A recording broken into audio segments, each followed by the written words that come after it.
Today, I'm joined by Dan and Joe Jones. They're the owners of Angelfish Travel, an independent tour operator specialising in tailor-made luxury holidays and honeymoons to destinations in and around the Indian Ocean. Hi, Dan. Hi, Joe. Hello. Hi. Great. Thank you very much for joining me. Oh, thank you for having us on, Simon. No, it's my pleasure. My pleasure. So, Dan, Joe, tell us a bit more about Angelfish Travel. Okay, well, as the name implies, we're a travel company. And as you already mentioned, we're a specialist in a particular region, long haul travel at typically the luxury end. So we specialize in destinations like the Maldives, Mauritius, Seychelles, Sri Lanka. This year we're starting South Africa as a new destination, and there are a few others as well. Our business model is a direct sell tour operator. So without getting too technical, the difference between a travel agent that most people are used to walking into the high street, those companies sell packages from tour operators. So there will be if you buy a holiday in your local travel agent, it will actually be buying from a tour operator that they're selling. Modern communication and the internet has allowed companies like us to come about where we are selling direct to the general public, which means there is no agent involved, which means we can give a better price to our clients by cutting out the middleman. So that's our business model. And Joe and I have been running the business now for about 13 and a half years. Right. Okay. Look, thank you for that overview. And look, out of interest, why did you initially? I know you said you're expanding into other areas, but why did you initially pick the Indian Ocean? What, apart from being a beautiful part of the world, was there anything else that attracted you to focusing on that area? Yes. Well, I probably it should help to explain that we didn't start the business from scratch. We bought this business as an already going concern. And so that those destinations were already selected by the people who founded the business originally, and we were very taken by them when we went to visit and to learn about them. So yes, it seemed like a nice fit. We felt that we could add things to the business and take it on a few steps, which we have done. Yes, it was a very small business in the time before TripAdvisor and any of the sort of social media that covered travel. The travel's really changed, and certainly sourcing travel has really changed since those first days where this couple was working out of their loft, selling just a few islands in the Maldives, and people couldn't research what they can do these days. So we've taken the business from that into this whole new social media and modern world and technology and TripAdvisor. Yeah, great. Okay, thank you. So look, and we'll delve into that in a little bit, because I'd like to find out a bit more about how things have evolved over those sort of years for you and your business. But firstly, let's go back to, you say that you bought the business, I think you said about 13 years ago. Was that, did I hear that correctly? Yeah. Okay, great. So why did you buy the business? What made you decide to be business owners and sort of own a business? Yeah, good question. So perhaps we can just go back even a little further. So we don't come from a background in the travel industry. In fact, Joe and I, our first careers were in financial markets. So I used to spend 10 or 12 hours a day in a dealing room trading foreign exchange, and now I snorkel for a living. So that was kind of the reason, really. We, after we left the world of banking and broking, we looked for things to do that were more of a lifestyle kind of business for us. So something where we could contribute, where we could be profitable, but also really enjoy what we were doing. And so we set about looking for businesses that fit that bill. And there's it's quite a long story about how we ended up with the one we bought, and there were a few near misses along the way. But in the end, we settled on this travel business and really haven't looked back. Fantastic. And look, I can I can relate to that because my career started off in the city as well in banking. I worked for Right. a number of sort of financial institutions, so I can share that sort of experience. But okay, so and was there a particular reason that you decided to be business owners rather than change of career or something like that? So why was it that you sort of decided, actually, do you know what, we want to be business owners? Yeah. So for perhaps there's we have both slightly different opinions on that. But for me, I always felt that I had something of an entrepreneurial spirit, and I honestly felt that was kind of stifled working in financial institutions. And much as I had a great career and I really enjoyed it, and it was very worthwhile financially. I didn't feel that we were actually kind of doing anything, creating anything, making people happy like we do now. We now sell a product that people really, really want to buy, and we do genuinely make dreams come true, and that's a very rewarding thing in its own right. And I think for me it was very much about finding something that was fulfilling, as well as the enjoyment of running your own business and the freedoms and responsibilities that come with that. Jay, anything to add? I think very similarly. I had actually run a very small catering business myself beforehand, after I left the city. And before I was in the city, I was a fully qualified tennis coach. So I was again running my own business. So actually running my own business didn't really scare us, and didn't even come into the equation. And I know that Dan has the ability to do the managing director side of things, and mine was the sales side. So I knew that we thought we could work together in a very good team, and we wanted the freedom of a business that we could enjoy, that would bring us we were looking for a lifestyle business, and we certainly have that now, because we end up traveling for a living. It might not give us, I think we work harder now than we ever did in the city in terms of numbers of hours, but at the end of the day it's very enjoyable, and I think that's what this business has given us. Obviously owning your own business comes with the added trials and tribulations of managing people, businesses, ATOL, ABSA, all of the regulations that come behind it. But we found our way. The learning curve was very steep. It was a very steep learning curve. Yeah. And we often find that as not just in your industry, but in every industry that we go into. It's one thing knowing the industry, it's another thing learning how to be a business owner as well. Absolutely. So we kind of took both of those things on at the same time. Learning the industry and how to be a yes.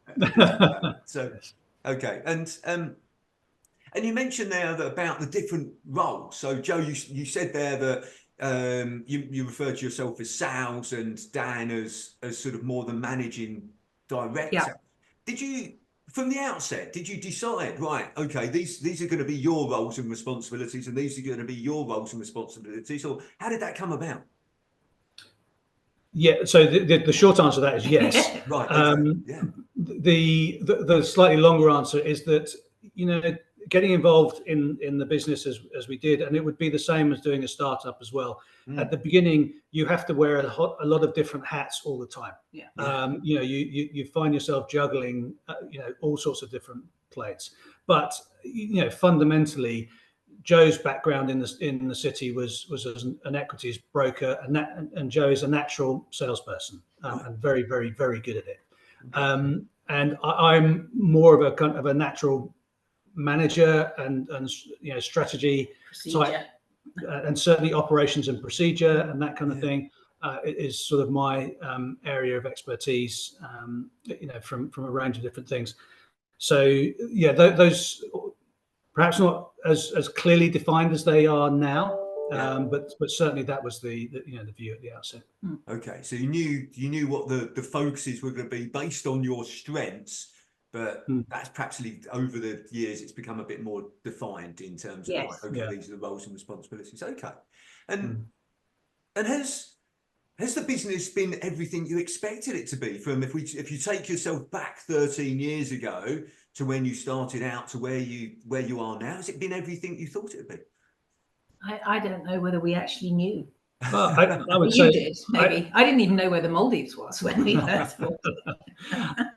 I think it's been everything and more, Simon. Right. I think the rewards of the experience and you know, you kind of in brackets you kind of park the COVID experience, which was difficult. But you know, that aside, I think it's been a fantastic journey. You know, we travel to amazing places all the time. We've created relationships in all of these places with fantastic people that we would never have met, you know, before. And we've built an amazing team, you know, in our business of just brilliant people. And it really feels like at the moment, you know, in the last year or so, really since we got COVID out of the way, that we have, we've just got the perfect setup. We've got a great team. Yeah. So it has been massively rewarding. Yeah. Yeah. So I would say, in answer to your question, I'd say it's more than I expected. Fantastic. And That's I think great to hear. Sorry, Joe. If I could add one thing, sorry, Simon, I think it's certainly going into your own business like this and expanding. You definitely need to be a team player and part of a team. You know, you can work with some people that just aren't part of that team, and in a small environment when you're trying to grow, you have to have everybody on the same side and you have to be team players. And there are some people that don't really like working with other people, and that's when you might come into issues when you're building teams. Yeah, I think that's a very good point, because actually to grow a business and achieve what you want from the business it actually helps by surrounding yourself by that great sort of team. And there's a number empowering. Sorry, say that, Joe. Sorry. Empowering people. Empowering them, absolutely. And I think it starts with actually attracting the right people. Yeah. And then it's actually retaining those great people. So it's it's a number of steps. First, attracting the right people, and then retaining the right people. And I think the word you used there was a great word about empowering as well. So what would you say? And look, being in the travel industry, I'm sure, you know, COVID was a really challenging time. But putting that to one side, what would you say has been the biggest challenge that you faced as business owners? Biggest challenge as business owners. I think the process of getting up the learning curve initially was more challenging than I anticipated. Because we took on those two kind of you know, that double-edged sword of both, you know, learning an industry and learning how to you know, to run a business. You know, we have challenges along the way, but you know, I think we're quite careful and forward thinking. You know, certainly that's what our accountants tell us, that we leave a lot more in the business than other business owners. And as an aside, you know, we've mentioned COVID. You know, we did manage that process. Sorry, that experience well as a business. We were able to break even in 2020. We actually made a profit in 2021.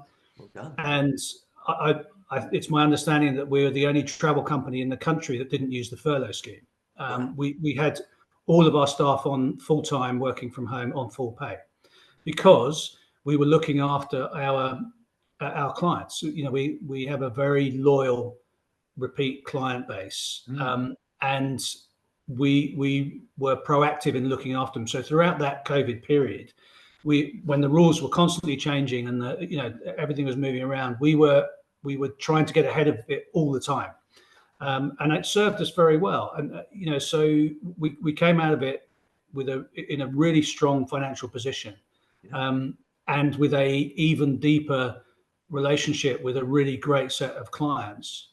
and I've sort of drifted off a little bit there, but that's really, and with suppliers. I think it's, I'm trying to answer and with suppliers as well. I'm trying to answer the challenge question. I think let's boil it down to where we end up with. I think the initial challenge is to understand what is the gold in the business. What is it that really makes it a valuable business? And we figured out really early on that it was about absolute destination knowledge. So it's really, really important for us to be able to say to somebody on the phone or through email, yes, we've been there. Okay. And yes, we can talk to you about it firsthand. Yeah. And it's surprising how many, travel companies have people on the phone who don't have that firsthand experience. They try to be generalists as opposed to specialists. So it was very much about core destination knowledge and really investing in that, which we have done prodigiously throughout our time. So we're always traveling, not just Joe and I, but our team. And the second thing has been to look after your repeat clients and treat them really almost like family members. And I think that challenge of identifying exactly what it is that really makes the business tick, I think was, in retrospect, was the initial challenge, but I think we figured it out fairly early on within the first couple of years. And since then, everything that we've done has been with those things in mind, and that has really stood the test of time. And firstly, I mean, great. It's great to hear of businesses that that survived through COVID despite the challenges, and particularly in an industry such as yours that was obviously heavily impacted. So you and your team, you're obviously doing a lot of things right. And I like what you sort of said there about having clarity on the goal and having strong relationships as well. And I often find with business owners, when I sort of speak to them and say, look, what are your goals? What is your vision of where you want to take the business? It's not always there. No. There isn't always that clarity. So to have that clarity, I think, is great. To say, okay, this is where I want to get to. This is where I am now. Right, okay, what's my plan for getting there? Now, we all know that plan isn't going to be a straight line. Life isn't like that. But actually, to have that plan and be adaptable as you had to be through COVID, because I'm sure you didn't build that into your plan of, right, we're going to go through a couple of years of... No, we didn't. But what we did do, Simon, was that we over the preceding years, the 9 years or so that we had the business, we built the balance sheet to be in a position to withstand anything. Even the shutdown of travel for pretty much for 18 months, we were able to withstand that because we had built a financial basis of the business that was rock solid. So a lot of foresight in doing that. So we were able to wear that, and even though it wasn't, from our perspective, wasn't foreseeable. You think what all the risks are in your business, and then along comes a pandemic. But that said, it had always been part of the goal had been to build a financial base to the business that was unassailable. So build a big, a solid financial foundation to keep it stable. And what, out of interest, what do you currently see as the biggest challenge that is facing your business or your industry right now? Well, I would say, let me answer that from the point of view of our business. So the things that have taken business away from us, the changes in the industry are things like, online booking. So there's a lot of the kind of what I would consider to be the lower value, smaller booking sizes have gone online, and we have always declined to go down the route of having an online booking engine, because I think that's a different business. I think it's a different, that's really, those businesses that are good at that, they're good at technical things. And actually our value is in giving firsthand knowledge to our clients, acting as a consultant and sometimes as a concierge. And there is still the necessity for that. So I think almost more so now with so much information being available. We often end up with people coming back or coming to us and saying, I've spent 6 weeks looking at moldies. I now have no idea where I should go because they all look the same and I'm really confused. And I think that can be said of most businesses nowadays. You can go online to do your Tesco shopping or whatever it might be, and you see 1,000 different types of one product. And it's just, there's so much information out there now, and you don't know whether it's right or it's wrong because it's people writing information that may not be correct about certain resorts and islands. So I think that's a challenge with the technology, but at the same time, it's also bringing people back to us. But so it's an opportunity as well to be specific and target those customers that actually want that relationship-driven service, are, as you say, confused by the amount of information out there, because we've got more information or access to more information nowadays than we've ever had before, as you quite rightly say. So as you say, it's a challenge but an opportunity. It is. Sorry, go on. No. What's your biggest learning since you've been in business? Go on, Jay. What's your biggest learning? My biggest learning is the product that we sell. To be honest, that's right. It's having been to most of the hotels and the resorts. That's my biggest learning curve. I think I never realised how much regulation and how much runs in the background of a business. I think I was quite naive to that. And especially when you're regulated under such big authorities like the Civil Aviation Authority and ATOL and ABTAs and all of that goes on in the background. So I think that was probably mine. What about yours? So for me, more on a sort of a general observation rather than specific to our business. I think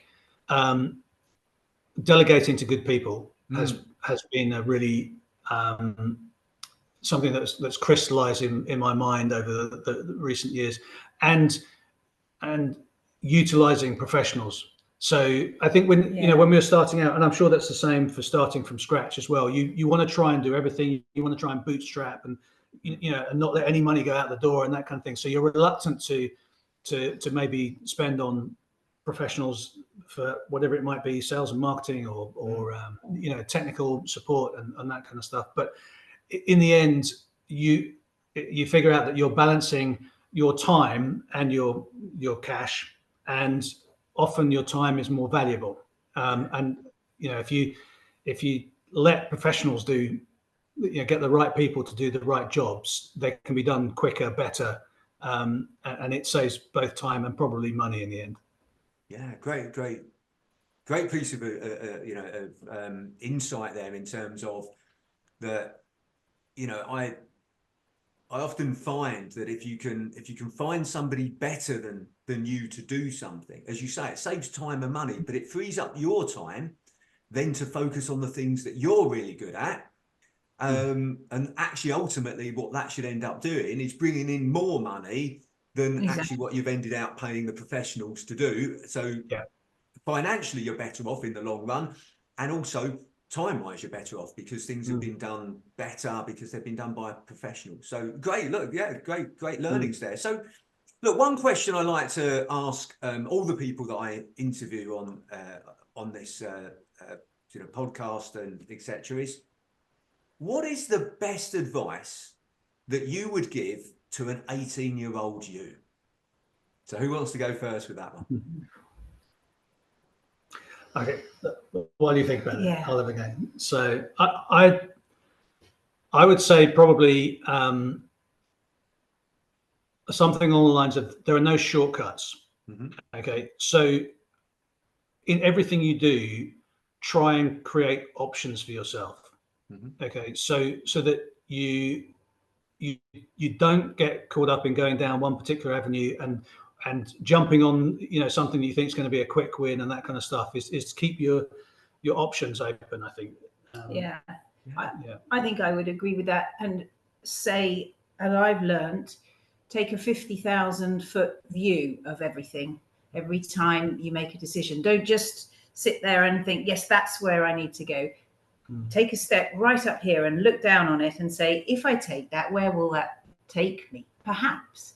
And just look at everything in more of an overview rather than being, it's very easy when you're younger to be captivated and sort of just taken away on one avenue. So keep your avenues open. Yeah, and I also think, you know, choose things that you really love doing. Yes. Okay, so that it doesn't feel like work. Yeah. And then, you know, from a business perspective, make sure you understand your business model. So what is it that you're buying? How much markup are you putting out on it, and how much are you going to sell it for? Yeah. You know, and then go for it. So, you know, make sure you choose something you love, understand what you're doing, and then go for it. Right, I love those pieces of advice. Brilliant, absolutely. And look, one of the reasons I asked that is because I've got two daughters. One of them is 18. So I always like to get the feedback from others that I can pass on to her. So thank you very much for sharing that. Well, look, Dan, Joe, I really appreciate you taking the time to speak with me today and sharing more about you and your business and your journey. So thank you very much. Thank you, Simon, very enjoyable. Thank you very much.